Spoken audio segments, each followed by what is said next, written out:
So let's go to emotions. All the emotions of your children are valid. They can be angry. I'm sure most of you already watched Inside Out. They can be stressed. They can be happy, sad, scared. What is the automatic muscle memory ng magulang kapag nagagalit or malungkot ang ating mga anak? We want to save them from that emotion. When in fact, we just need to sit with them through that emotion. Why is there a mental health crisis with our tweens and teens right now? Because there was a generation of parents that we want to save the kids from failure, from mistakes, from sadness, from anger. We want to save them. Ayaw nating nakikita ang nagagalit ang anak natin.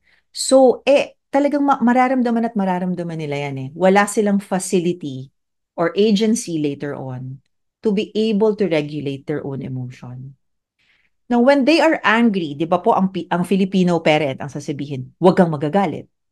Kasi parang masama magalit. Pwede po nating sabihin, pwede kang magalit, pero hindi ka pwedeng manakit. You can be angry, but you can't hurt me. You can't hurt your sister. I have to stop you from doing that because yung behavior na yon, yung hindi pwede. Pwede kang magalit. Ang gagawin natin, maglalakad tayo. Or ito yung pillow. Pwede mong pisil-pisilin yung pillow na yon just to release that anger. We can talk about it if you want to talk about it. But you cannot say that they cannot feel it because it's an emotion. It's always valid to feel that. A lot of parents also that I've spoken to, they're very sensitive when their children cry. Ayaw nilang umiiyak ang anak nila. Siguro it brings out, it triggers their own childhood memories. And they just don't want their children crying.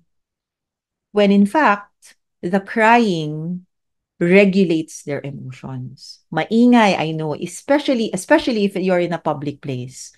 But crying or letting it out regulates their emotions. Ano lang ang gagawin natin? Itatabi natin sila sa mas private na lugar. Sasamahan ka ni mommy dito kasi nakakadistorbo tayo sa ibang mga tao. So you're teaching them how to be socially connected with other people. I will help you regulate your emotion. Pero hindi tayo doon dahil, lalo na kunyari, nagsisimba kayo or nasa matao kayong lugar, di ba? Ayaw nyo naman na pinagtitingnan siya ng ibang mga tao. So dadalhin mo siya sa kunyari, sa mas tahimik na lugar o sa loob ng kotse o kaya you find a corner in the public place where you can talk to them or help them regulate their emotion. But all emotions are valid.